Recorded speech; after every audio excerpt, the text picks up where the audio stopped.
también a la nación de la cual servirán, juzgaré yo, y después de eso saldrán con gran riqueza. Bien, ten por cierto que tu descendencia morará en tierra ajena o en Egipto 400 años. Y entonces la palabra del Señor dice, se acordó Jehová del pacto que había hecho. El pacto es la promesa que le había hecho. Acuérdense, Abraham no tenía hijos. Dios le dice, yo te voy a dar un hijo, que es Isaac, el hijo de la promesa. Y de ahí van a salir multitudes. Pero tu descendencia va a ser esclava en Egipto. 400 años, pero yo los voy a sacar de ahí. Justo los 400 años, algunos piensan que son menos, se cumplen en la edad de Moisés, en los 80 años, por eso es importante los números. Entonces, cuando él tiene la preparación, Dios lo va a mandar para ir a sacarlo. Y esa es la promesa o el pacto que Dios ha hecho con Abraham. Los hijos de Abraham o la descendencia de Abraham son favorecidas gracias al padre Abraham, gracias a que él creyó y que él tuvo una relación con Dios. Dios ahora va a bendecir a su pueblo y lo va a sacar de la esclavitud. Y los va a sacar, dice, de las tareas pesadas, del yugo los va a sacar. Bueno, esa es la primera palabra, que la primera palabra es Wayishkor. Wayishkor lo que quiere decir, vamos a buscar unos ejemplos en Génesis 8:1, en Génesis 19:29, en Génesis 30:22 y en Génesis 42:29. El primero, Génesis 8:1, para saber lo que esa palabra significa. Génesis 8:1, a ver quién tiene Génesis 8:1. Dice, y se acordó Dios de Noé y de todos los animales y de todas las bestias que estaban en el arca, con él en el arca. E hizo pasar Dios un viento sobre la tierra y disminuyeron las aguas. Se acordó, Wayishkor, ¿qué quiere decir? Dios se acordó, acuérdense. La vez pasada les explicaba yo un poquito que la gente dice, bueno, Dios dice en su palabra, Dios no es hombre para que mienta, ni joven para que se arrepienta. Entonces, ¿qué pasa entonces cuando Dios se arrepiente en Génesis 6? Bueno, Dios no se arrepiente con el impío. Cuando Dios le va a dar el juicio, se lo va a mandar y se lo va a dar. Ahora, con sus hijos, Él es benevolente, compasivo, como dice el libro de los Salmos 103, como el padre se compadece de los hijos, se compadece de los que tienen. Bueno, dice Génesis 8:1, con Noé, se acuerda que está Noé. Ahora, ¿por qué dice la palabra del Señor se acordó? Es que Dios no se olvida que no está en el arca. Dios sabe que está Noé en el arca, pero es una manera del escritor decir que en ese momento viene a memoria, ¿verdad?, de que ya es hora de calmar las aguas, porque ahora ya va a cesar todo. Génesis 19:29. Génesis 19:29 dice de la siguiente manera. Dice, así cuando destruyó Dios las ciudades de la llanura, Dios se acordó de Abraham y envió fuera a Lot en medio de la destrucción. Mire, cuando Dios iba a destruir a Sodoma y Gomorra, Dios dijo, ¿acaso esconderé yo estas cosas de mi siervo Abraham, habiendo prometido yo de él que voy a ser una nación grande y poderosa? Y dice, no, yo no le voy a esconder estas cosas a mi siervo Abraham. Entonces, unos varones, dice que llegan a Abraham y llegan, y entonces, a causa de la oración de Abraham y de la fidelidad de Abraham, Dios envía a alguien y saca a Lot y a sus hijas de Sodoma y Gomorra. O nuevamente, Wayishkor, que quiere decir se acordó. Es muy importante esa palabra, porque esta clase es muy interesante también. Se acordó. Y en Génesis 30:22, Raquel, la que no podía tener hijos, la que estaba en afrenta y en gran angustia, y en la que le decía a Jacob, dame hijos porque si no me muero. Dice la palabra de Dios que oyó Dios el clamor de Raquel y se acordó de ella. Ahí está Raquel y Dios le da un hijo. Y el último ejemplo, Génesis 42:29, voy a leerlo yo acá. Génesis 42:29, y esto se habla acerca de José. Dice, ¿dónde está? Génesis 42:29. Creo que es otro pasaje. Sí, voy a ir allá donde está el copero. A ver. Ok, acá está. Estaba con nosotros 41:12. Perdón. 41:9. Dice, entonces el jefe de los coperos habló a Faraón diciendo, me acuerdo hoy de mis faltas. O sea, viene a mi memoria que yo he faltado. Porque se acuerdan que José estaba en la cárcel y un día se encuentra al copero y al panadero cabizbajos y le dice, ¿qué les pasa? Es que tenemos un sueño, no hay quien no lo interprete. Entonces el Dios dice, la interpretación viene de Dios. Entonces le cuentan el sueño, José le interpreta y le dice José al copero, haz memoria de mí, haz misericordia de mí cuando salgas y habla a Faraón. Pero el copero se lo olvidó. Y cuando Faraón todo el sueño, entonces dice, me acuerdo hoy de mis faltas. ¿Ok? Bien. Guayiscor, me acuerdo. Lo cual quiere decir que se acuerda o que viene a memoria o que recuerda. Eso es lo que quiere decir esa palabra. La siguiente palabra, que también es importante. Vamos ahí en el último verso. El último verso de Shemot. Ahí está. Y oyó Dios el gemido de ellos y se acordó de su pacto con Abraham, Isaac y Jacob. Acuérdense, antes de esto no había pueblo, acuérdense. La Biblia no menciona a alguien como pueblo.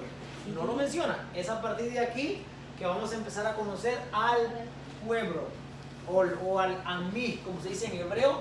Amí quiere decir pueblo. ¿Ok? Y miró Dios no tiene ojos, pero mira, está mirando. Y miró Dios a los hijos de Israel y los reconoció. Guayedá, ¿qué quiere decir? Los reconoció. Ahora, la palabra reconocer no solamente es como nosotros.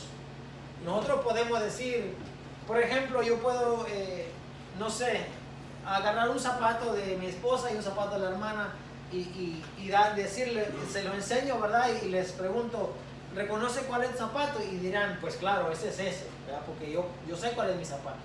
Pero esta palabra, reconocer, no es lo mismo. Le voy a explicar por qué. No es lo mismo, porque reconocer es la palabra guayedá.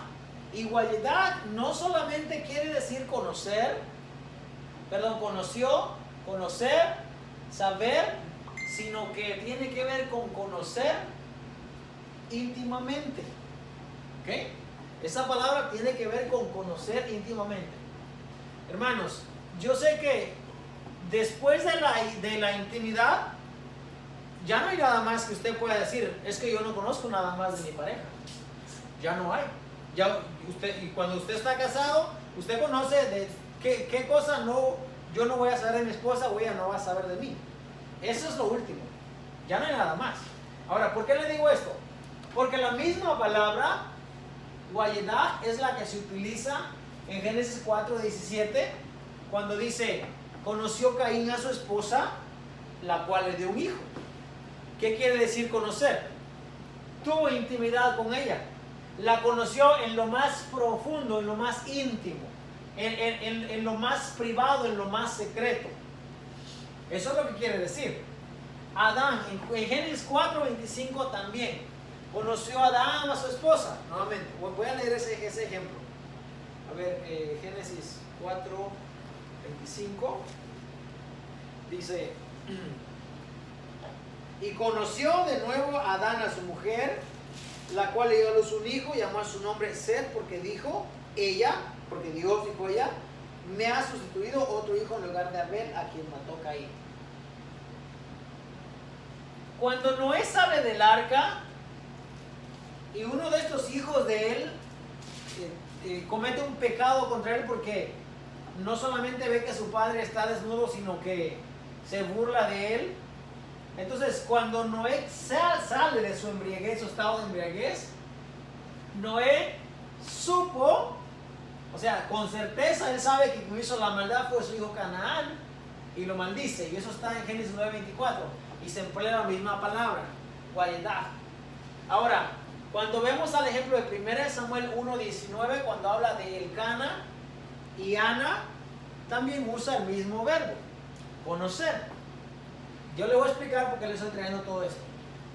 Y ahora, David supo con certeza lo que estaba pasando en 1 Samuel 26, 24. Y es el mismo verbo, Wayedah. ¿Qué quiere decir todo esto?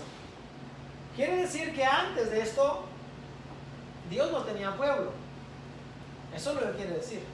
Dios no tenía pueblo. Antes de esta lectura que precisamente estamos haciendo hoy, Dios no tenía un pueblo. Sí había una nación que eran descendientes de Abraham, pero Dios no lo había reconocido como sus pueblos. Vamos a ver, Génesis 3:7. Cuando Dios va a llamar a Moisés, y le dice, yo te voy a enviar para que tú vayas y saques a mi pueblo. A mí quiere decir pueblo. Y ese ejemplo también lo podemos ver en Oseas 1:16, cuando Oseas tiene 3 hijos. Uno se llama Jezreel, otro se llama Loruama y otro se llama Loamí. Los 3 tienen significados diferentes. Loruama, que quiere decir que no es mi pueblo, porque en hebreo lo significa no, eso quiere decir no. A mí significa pueblo, y lo a mí quiere decir un pueblo ajeno, un pueblo que no es mío. ¿Ok? Entonces, la primera vez, y si estoy mal, pues después lo corrijo, pero yo creo que no. La primera vez que yo estoy estudiando que se le llama pueblo a la nación de Israel va a ser en Génesis 3:7. ¿Qué tiene que ver eso con que Dios se acordó y reconoció a su pueblo?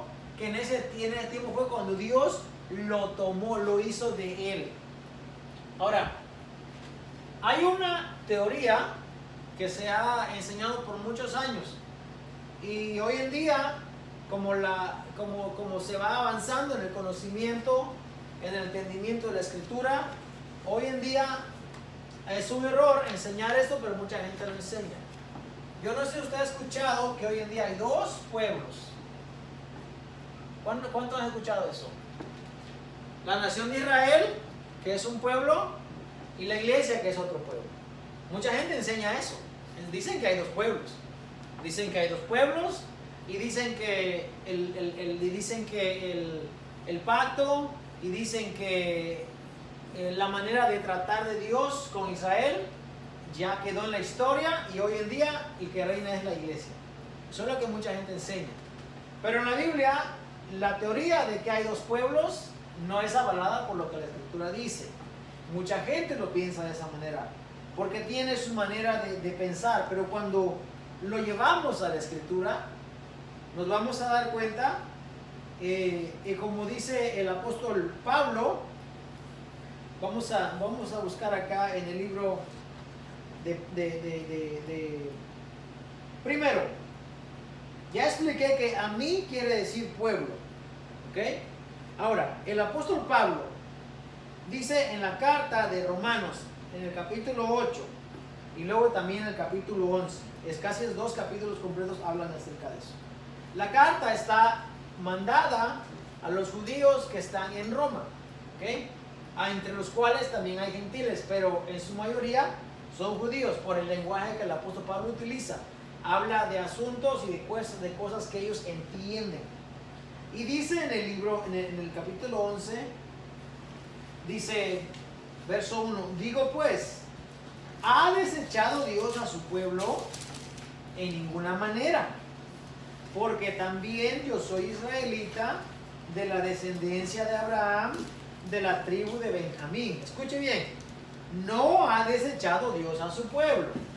Hay mucha gente que dice, el apóstol Pablo era apóstol de los gentiles y predicaba solamente a los gentiles. No, el apóstol Pablo predicaba a los judíos. Acuérdense, Romanos 1:16 dice, no me avergüenzo del evangelio, porque es poder de Dios para salvación a todo aquel que cree, al judío primeramente y también al griego.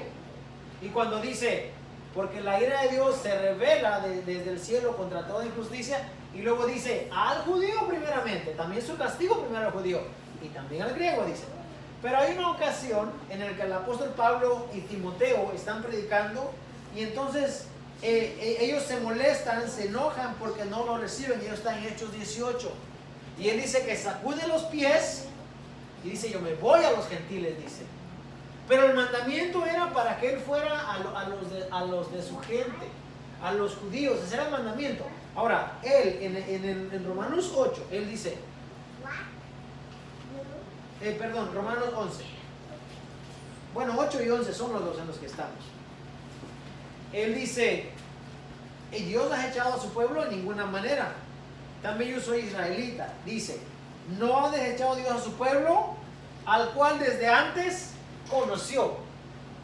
¿Qué tiene que ver con conoció? Cuando dice, al cual desde antes conoció, ¿de qué tiempo usted cree que el apóstol Pablo está hablando cuando dice desde antes? Obviamente de lo que ha pasado atrás. De eso está hablando. Entonces dice, Dios no ha desechado a su pueblo, al cual desde antes conoció. ¿Dónde lo conoció? Lo conoció aquí. Porque dice que miró la aflicción, miró la angustia y Dios los conoció. Los tomó por su pueblo. Es aquí donde comienza el pueblo de Dios. Entonces el apóstol Pablo en Romanos dice, Dios no ha desechado a su pueblo, Dios lo conoció desde antes.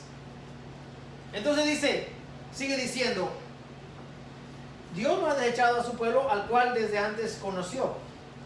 Entonces dice, ¿o no sabéis que dice de Elías la escritura? Como invoca a Dios contra Israel diciendo, porque Elías piensa que ya no hay nadie, ¿ves? Piensa que no hay nadie, entonces dice, Señor, a tus profetas han dado muerte y tus altares se han derribado y solo yo he quedado, dice, y procuran matarme. Pero la divina respuesta le dice, me he reservado 7,000 hombres que no han doblado su rodilla ante Baal. Entonces el apóstol Pablo dice, así también en este tiempo, en aquel tiempo, así también en el tiempo ha quedado un remanente escogido por gracia. Entonces, Dios no ha desechado a su pueblo. Mismo apóstol Pablo dice, yo soy israelita, dice. Yo soy de la tribu de Benjamín. Entonces, es claro, dice que algunos han sido velados su entendimiento para que los gentiles entremos.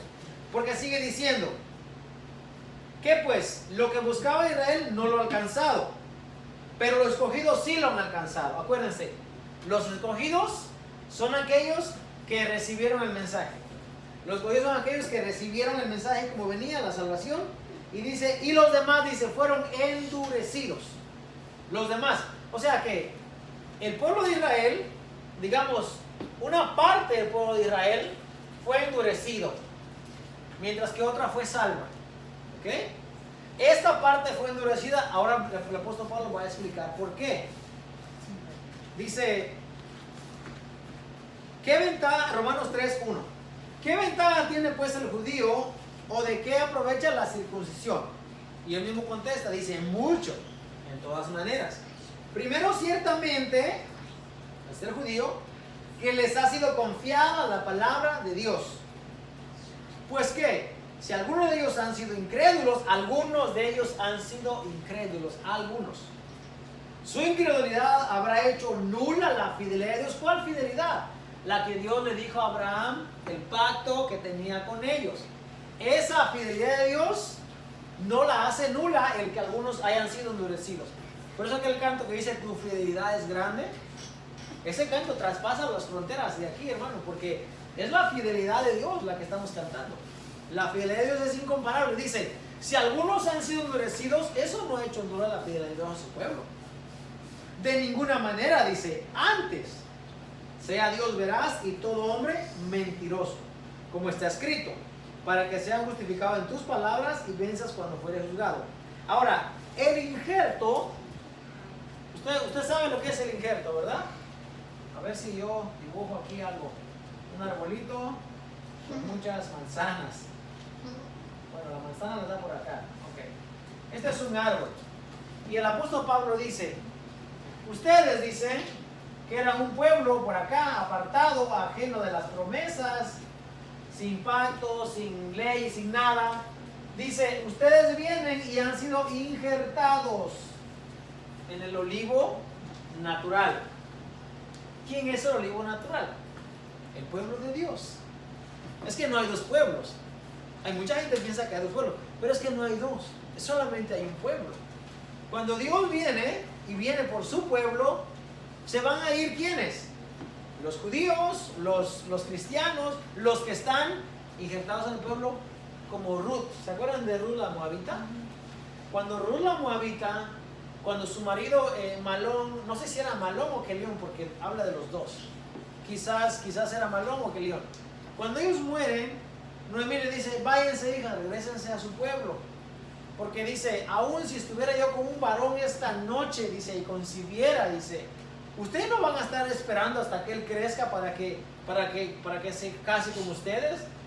Y Ruth la Moabita le dice, no me pidas que me vaya ni me aleje de ti, porque donde tú fueres iré yo. Tu pueblo será mi pueblo, tu Dios será mi Dios, acuérdense. Donde tú murieres, moriré yo, y ahí será sepultada. Así me haga Dios y aún me añada que solo la muerte hará separación entre tú y yo.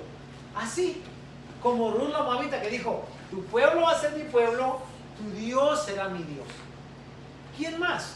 Había muchas otras gente que, Rahab, por ejemplo, la ramera, la que salvó a los espías que mandaron en Jericó.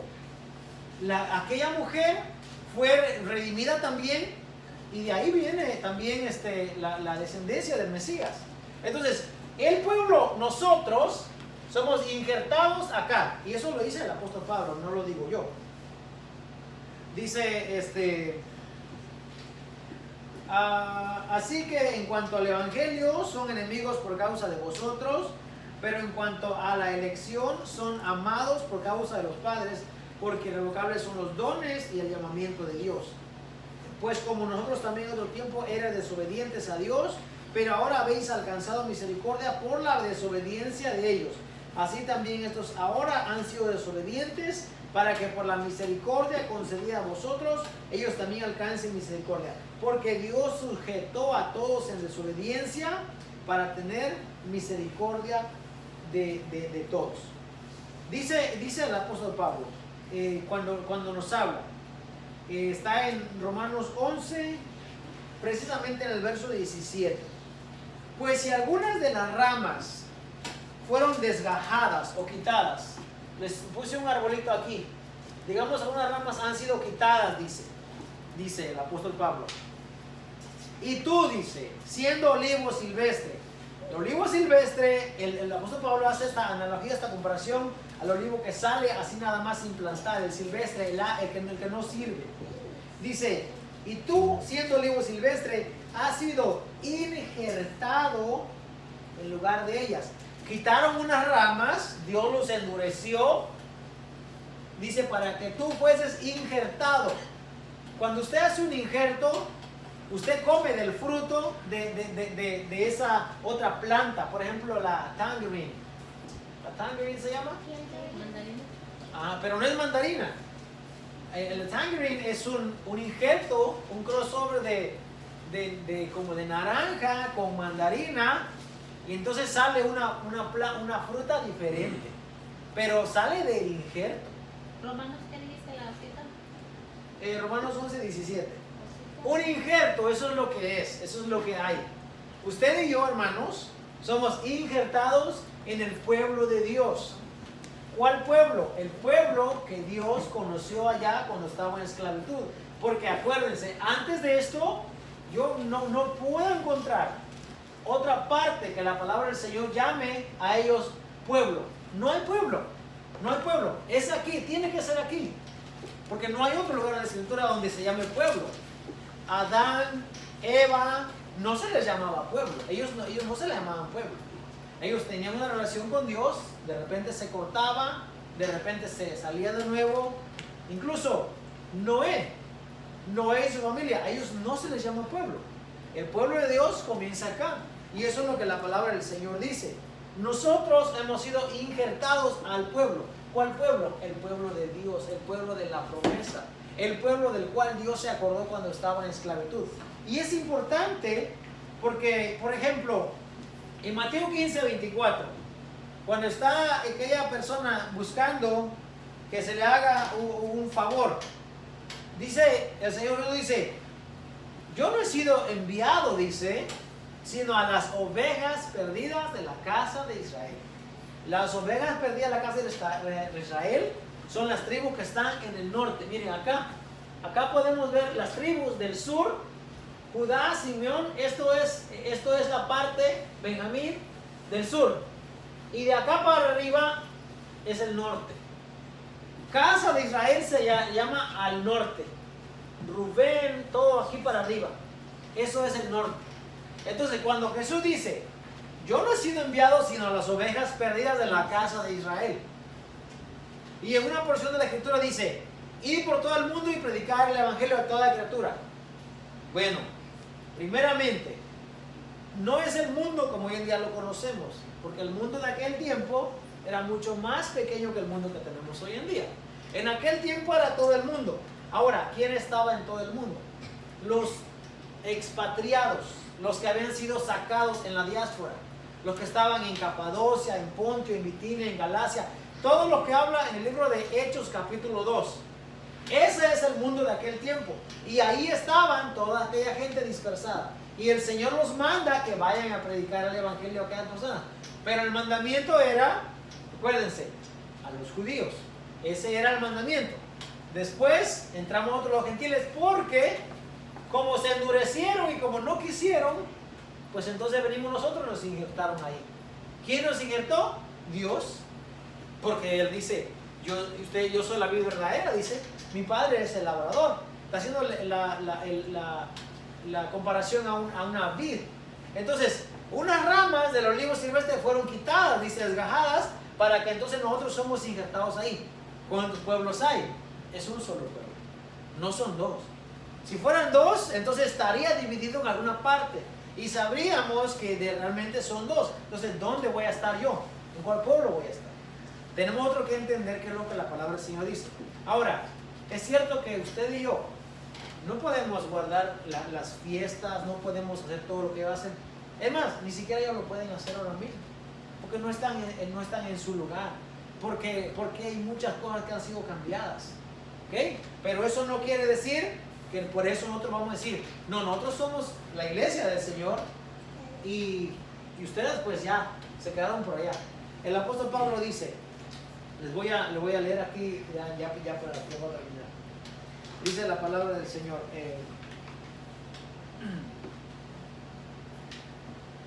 Dice, mira pues,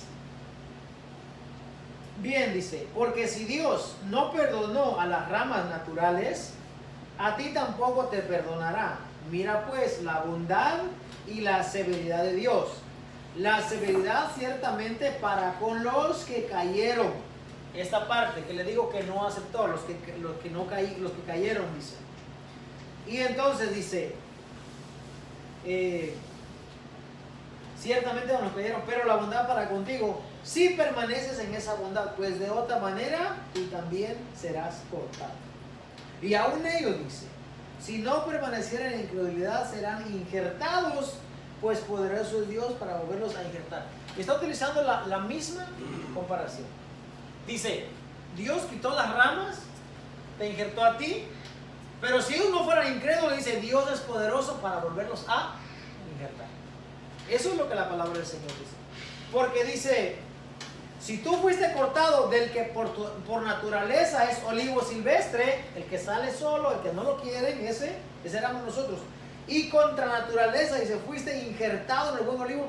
¿Por qué dice contra naturaleza? Porque no es algo que se practica en aquel tiempo como hoy en día. Eso es algo que el apóstol Pablo está hablando. Bueno, está dando el ejemplo, pero no es algo natural. No es natural. Es algo que, como decimos, un hechizo, algo que el hombre crea y lo pone allí. No es natural.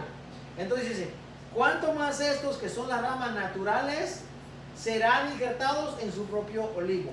Porque no quiero, hermanos, dice, que ignoréis este misterio, para que no seáis arrogantes en cuanto a vosotros mismos. Verso 25. Que ha acontecido a Israel endurecimiento en parte, hasta que haya entrado la plenitud de los gentiles, nosotros, los gentiles. Y luego dice, todo Israel será salvo. Cuando todos los gentiles hayan entrado, dice que todo Israel va a ser salvo. Ahora, yo no sé si todo Israel, a partir de qué tiempo, eso no lo sé, la Biblia no lo dice. No sé si es en aquel tiempo, cuando todos los gentiles hayamos entrado, entonces todos los de Israel en aquel tiempo van a ser injertados. No lo sé, no sé a qué tiempo se habla la Biblia. Lo que me dice la Biblia a mí es que va a haber un tiempo en el que todo Israel va a ser salvo. Yo no sé de qué todo, vuelvo y digo, no sé todos los que vivan en el 2025 o todos los que han vivido en retroceso, no lo sé. Eso el Señor lo sabe. Acuérdense que quien les da el espíritu de estupor o de endurecimiento es Dios. Así como lo vamos a ver con el faraón, como Dios endurece el corazón para que el nombre sea glorificado. ¿Alguna pregunta en esta noche?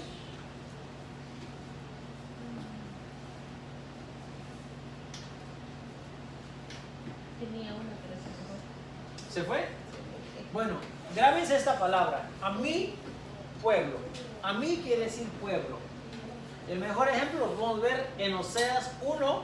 Bueno, de hecho todo el libro de Oseas habla acerca del pueblo infiel, el pueblo fornicario, los hijos de fornicación. El libro de Oseas, yo escuché esa predicación hace más de 28 años. La estaba dando un pastor de nombre Adán. Estaba hablando del libro de Oseas y fíjese, yo ni estaba sentado ahí. Estaban con un micrófono y yo estaba sentado como en una lomita hasta por allá. Y de hecho, ni estaba poniendo atención, pero la bocina era fuerte que se me quedó la historia. Él toma a esta mujer, hija de Diblaim, se llama el papá, y él va y la compra, y esta mujer es infiel, y después ella se va y lo deja, y Oseas va y con todo el amor va y la compra de un lugar de prostitución. Es una historia muy, muy romántica, de verdad, y muy Romántica. En ese tiempo. Si usted lo lee el libro, se va a dar cuenta que así Dios trató con el pueblo de Israel. Es una comparación, una analogía realmente de lo que Dios estaba viviendo con el pueblo de Israel. Y así Dios los amó, y así Dios hizo todo eso por ellos. Incluso, ¿verdad? Envía al Salvador del mundo para que ellos vengan y crean, pero ellos pues son duros, ¿verdad? Bueno, son las 8, bueno, 3 para las 8. ¿Alguna pregunta? Bueno, si no hay pregunta, pueden pedir por favor la familia de James, todavía están en el hospital. Sí. Ellos lo tuvieron que llevar al hospital, otra vez al niño en Atlanta. Oremos por la familia de ellos. Oremos por la nación de México también. También cuando oremos por nuestra nación de acá, acordémonos de México. Acaban de haber elecciones. Tenemos nuevo presidente, y acuérdense que los gobernantes, pues dice la palabra del Señor, están puestos por Dios, pero muchas veces ellos no obran correctamente, pero nuestro deber es orar por los gobernantes, como dice la palabra del Señor. Oremos por las familias, los que necesitan también, los pastores también, los misioneros, la gente que va a llevar la palabra del Señor a esos lugares donde no es fácil entrar. Recordemos de orar por nuestros jóvenes, por nuestros hijos, ¿verdad? Que necesitan, todos necesitamos del Señor, pero los jóvenes también. Nuestros matrimonios, hermanos, nuestras familias, es importante siempre. Oramos por sus nietos, ¿verdad? Por los hermanos de la gente la familia de la gente que nos escucha, y esperamos que la palabra del Señor siga corriendo, siga siendo llevada a cabo, y nosotros vamos a seguir haciendo la labor que el Señor pues, nos ha encomendado en este lugar. Amén. Pónganse de pie en esta noche, por favor. Vamos a orar en esta noche. Amén. Vamos a orar por Camila también. Acuérdense, Camila le está echando muchas ganas allá. No está Camila, sí, no está. Pero ya va a llegar. Cuando llegue, pues la vamos a poner que nos sirva aquí también. Bueno, vamos a pedir a nuestro hermano Carlos por favor que nos acompañe en esta oración en esta tarde. Amén. Señor, gracias por esta palabra recibida, Señor, que sea cortante para las personas que lo necesitan, siempre sea de enseñanza también, Padre. Padre, cuida a nuestros hijos, nuestros nietos, nuestras esposas, Señor, bendícelas en sus trabajos, Señor. Bendícenos a nosotros, a nuestros niños en la escuela, en nuestra casa, Padre. Te damos gracias, Padre, por todas esas familias ahí en México, Señor. Que esa nueva presidente sea de beneficio para el pueblo, igual que en Puerto Rico, que dieron elecciones, Señor. Que esa nueva persona sea de provecho y que traiga la paz y el amor que se necesita en la isla. Gracias, Padre, te damos por todas las personas que están conectadas, de donde quiera que estén conectados, Padre. Bendice y bendice sus familias, Señor. Señor, mira a James que está en su derecho, Señor, de estar viviendo, Padre. Sigue fortaleciéndolo, Padre. Sigue cuidándolo y protegiendo lo que sea tu voluntad. También todos los enfermos, Señor, hay sanaciones donde se necesite, Padre. Cuida a nuestros hijos en sus trabajos, Padre. Cuídanos en la carretera, Padre. Te damos gracias por nuestras nueras también, por nuestras esposas. Te damos gracias por la felicidad, Padre. Te damos gracias por el amor. Gracias, Padre, te damos por nuestras bendiciones de estar vivos y amanecer todos los días despierto, Padre. Mira Camila, Padre, vigílala y cuídala, protégela de todo mal allá. Gracias, Padre, te damos en el nombre de tu Hijo amado, Señor. Amén, Padre Santo. Gracias, Señor Jesús. Gracias. Amén. Dios les bendiga. Por ahí viene. Ah, ya te vi. Por ahí.